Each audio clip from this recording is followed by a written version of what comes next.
Assalamualaikum warahmatullahi wabarakatuh. Pada hari ini pembahasan kita adalah terkait landasan filosofis dan religius bimbingan konseling, di mana tema ini akan kami presentasikan. Anggota kami adalah saya sendiri Muhammad Syal Mahfud dan juga teman saya Mbak Nurul Robiah Al-Adawiyah.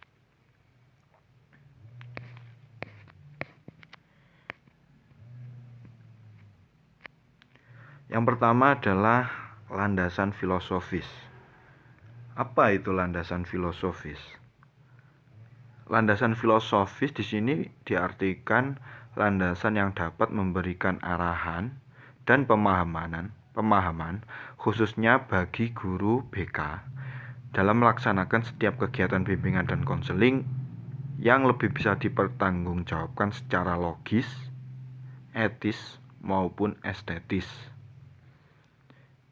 Nah, jadi landasan filosofis dalam bimbingan dan konseling ini adalah yang paling diutamakan adalah berkenaan dengan usaha mencari jawaban yang hakiki atas pertanyaan filosofis tentang apakah manusia itu.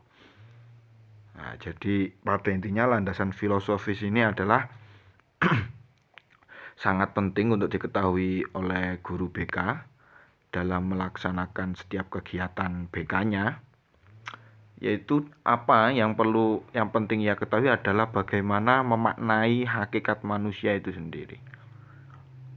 Ketika sudah secara benar memaknai makna hakikat manusia itu, kemudian hasil dari pemikirannya itu diterapkan di dalam melaksanakan BK, jadi menyadari hakikat manusia.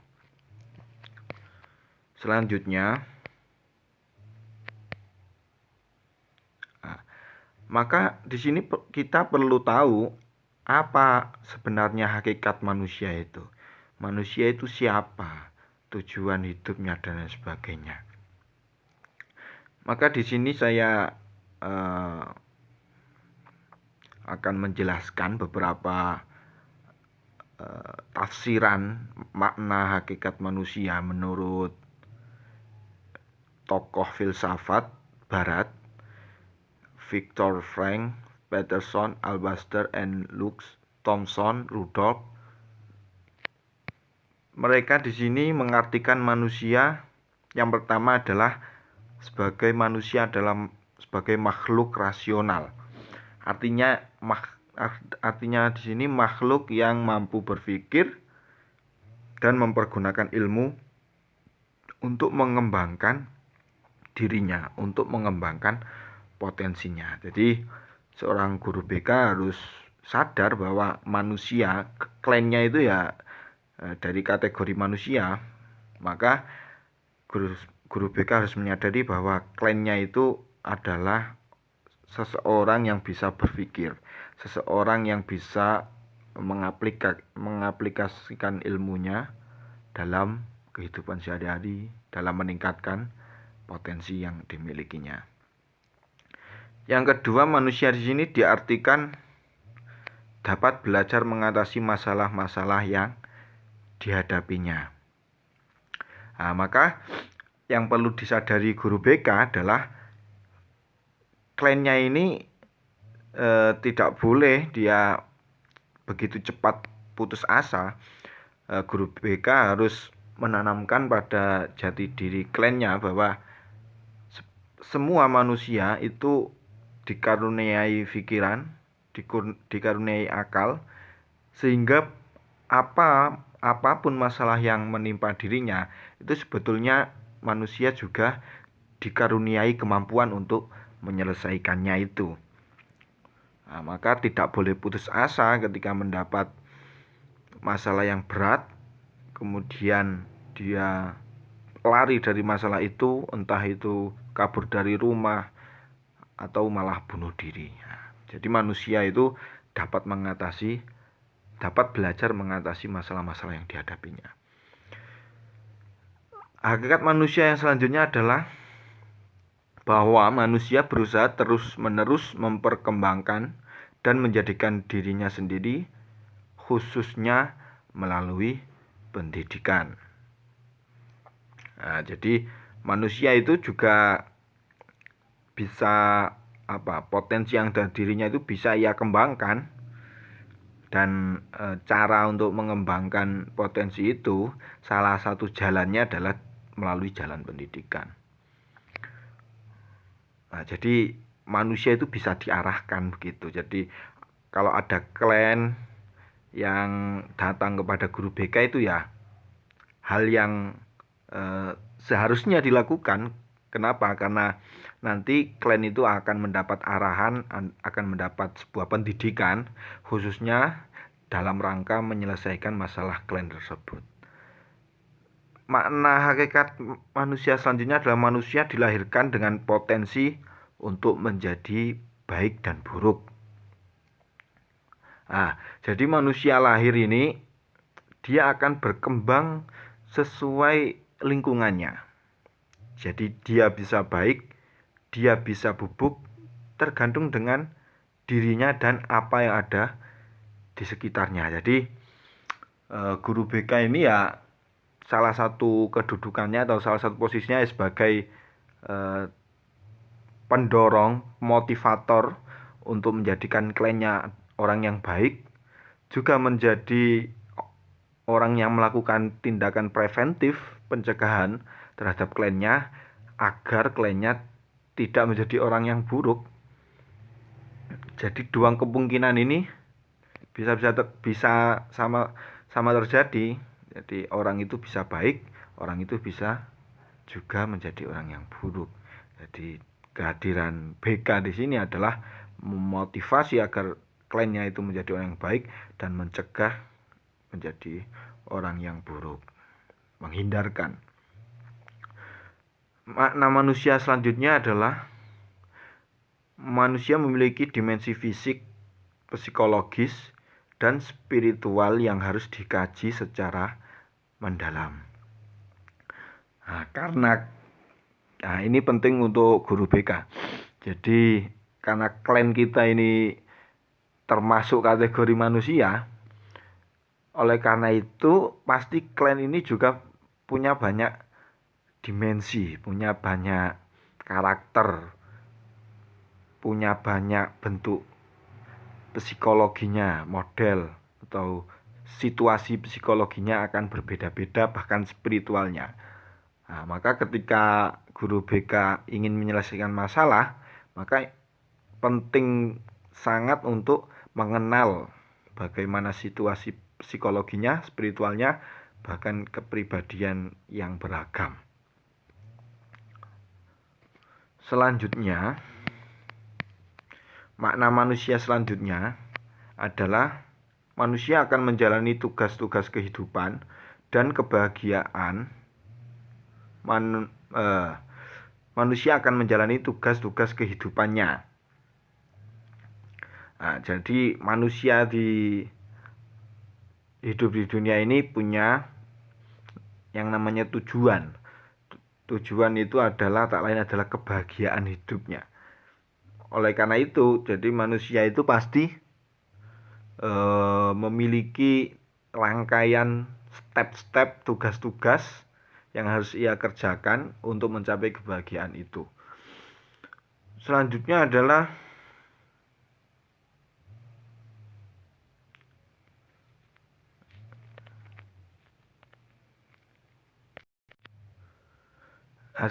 manusia adalah unik dalam arti manusia itu mengarahkan kehidupannya sendiri. Nah, jadi seperti tadi manusia ini beragam dimensi, beragam karakter, latar belakang, dan punya keunikan atau ciri khas masing-masing. Nah, ciri khas ini sangat mempengaruhi bagaimana manusia itu mengarahkan hidupnya, menyelesaikan masalah yang terjadi dalam hidupnya. Jadi seorang guru BK harus menyadari bahwa dia harus mencari keunikan yang ada pada kliennya itu. Nah, ketika sudah mengenali keunikannya, maka jadikanlah keunikan klienmu itu sebagai senjata penting untuk membantu menyelesaikan masalahnya. Selanjutnya adalah makna manusia adalah bahwa manusia bebas merdeka dalam berbagai keterbatasannya. Nah, jadi manusia ini terkadang dihadapkan dengan banyak pilihan di dalam hidupnya. Untuk menentukan jalannya masa depannya, manusia punya kebebasan mutlak untuk memilih sendiri. Oleh karena itu, manusia memilih A atau memilih B, ini kalau tidak ada yang mengarahkan, tidak ada yang menuntun, maka bisa saja pilihannya itu kurang benar atau salah. Ia memang merdeka, memang terserah dia mau memilih apa, tapi tidak salah juga ketika orang itu berkonsultasi terlebih dahulu sebelum memilih sesuatu. Nah, maka hadirnya guru BK di sini juga menjadi orang yang memberikan arahan, tuntunan kepada kliennya untuk memilih mana langkah yang harus ia ambil dan lain sebagainya. Yang terakhir adalah manusia pada hakikatnya adalah positif. Maksudnya manusia pada setiap keadaan apapun itu dia akan berada dalam keadaan terbaik untuk menjadi sadar dan berkemampuan untuk melakukan sesuatu. Jadi semuanya manusia itu ketika punya masalah, dia pasti punya keinginan untuk menyelesaikan masalah tersebut. Ketika ada seseorang dalam keadaan yang terpuruk, pasti di dalam hatinya ada keinginan untuk bangkit dan menjadi baik. Nah, jadi ada beberapa makna filosofis atau hakikat dari manusia itu semuanya harus dipahami oleh guru BK khususnya, dan pada umumnya bagi guru-guru yang lain, karena ini sangat penting agar nanti guru BK dapat memandang kliennya ini sebagai manusia secara hakikat, secara hakiki, secara filosofis. Nah, jadi di sini selanjutnya adalah dengan memahami hakikat manusia tersebut, maka setiap upaya bimbingan dan konseling diharapkan tidak menyimpang dari hakikat tentang manusia itu sendiri. Jadi di samping itu juga agar guru BK nanti ketika menghadapi klien itu tidak menyimpang dari makna-makna filosofis yang ada tadi. Mungkin singkat itu saja dari penjelasan kami terkait landasan filosofis. Selanjutnya akan dilanjutkan oleh teman saya menjelaskan landasan religius.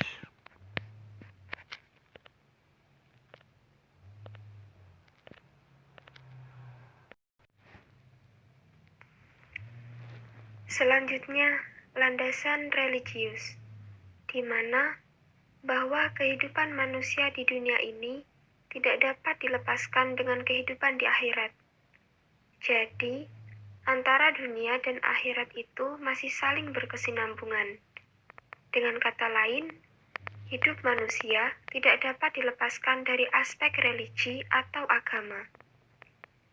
Jadi, keyakinan bahwa manusia adalah sebagai khalifah di bumi harus dijaga serta difungsikan dengan baik oleh manusia itu sendiri.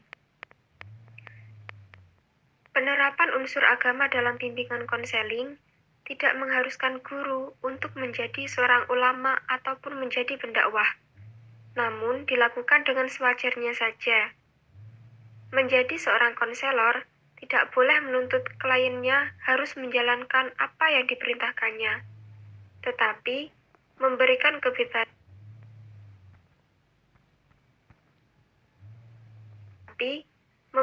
kebebasan kepada klien untuk dapat menentukan pilihannya dengan bijak dan bertanggung jawab. agar suatu proses konseling diwarnai dengan aspek religius, maka seorang guru BK hendaknya adalah orang yang telah mengamalkan ajaran agamanya, memiliki iman dan takwa yang dinamik, yang dapat menerapkan ajaran agamanya sesuai dengan perubahan zaman dengan tetap sesuai syariat agamanya.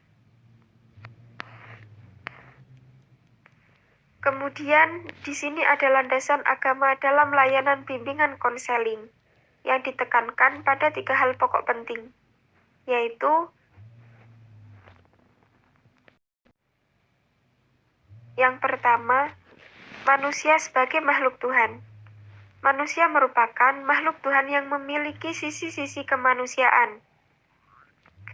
Adanya sisi kemanusiaan ini jangan dibiarkan saja, sehingga ditakutkan nantinya mengarah pada hal yang negatif. Sisi kemanusiaan ini hendaknya dibimbing dengan baik untuk mengarah pada hal yang positif. Misalnya, sejak kecil seorang anak diajari untuk mengaji, untuk belajar, menghormati orang lain, dan hal baik lainnya, sehingga sisi kemanusiaan yang tertanam dalam dirinya mengarah pada hal yang positif. Kedua, sikap keberagaman yang mendorong perkembangan dari peri kehidupan manusia berjalan ke arah dan sesuai dengan kaidah agama. Hal ini dikarenakan agama dapat menyeimbangkan antara kehidupan di dunia maupun di akhirat yang menjadi sikap keberagaman.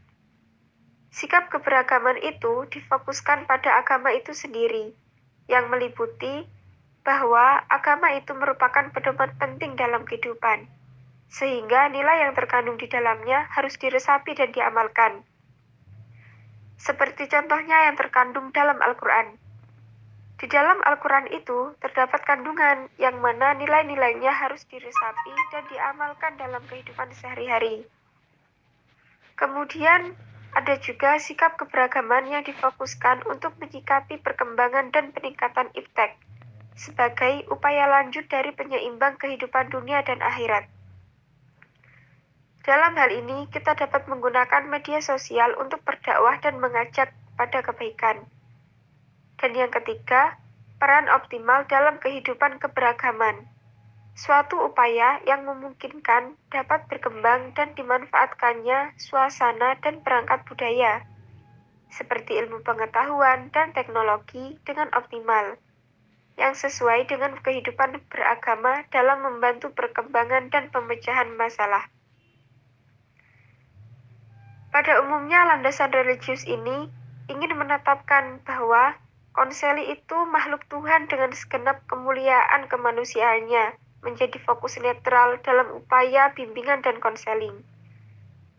Jadi, seorang konselor itu hendaknya tidak memihak atau memerintah sang konseli untuk tetap mengikutinya.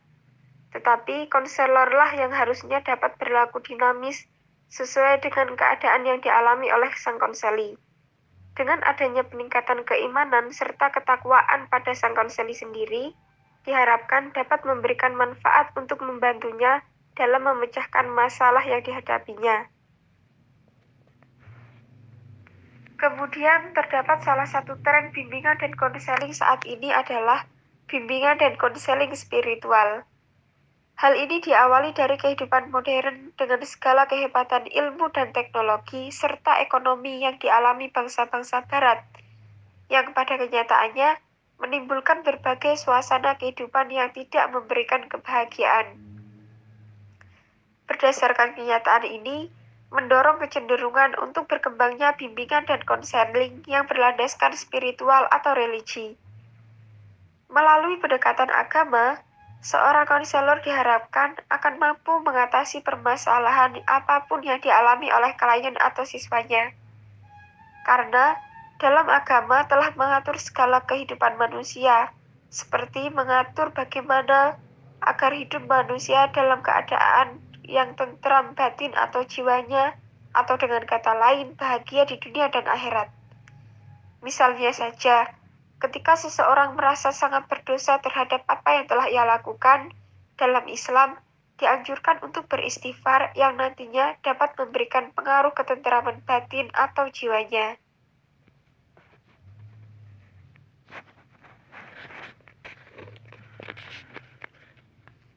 Terima kasih untuk teman saya Mbak Nurur atas penjelasannya. Dan teman-teman, demikian presentasi dari kelompok kami. Kekurangan dan semua kesalahan saya mohon maaf, dan nanti mohon untuk dikritik dan diberi masukan ataupun saran. Apabila ada juga yang ingin ditanyakan, silahkan bisa nanti kita diskusikan bersama-sama. Wallahul muwaffiq ila aqwamit thoriq. Wassalamualaikum warahmatullahi wabarakatuh.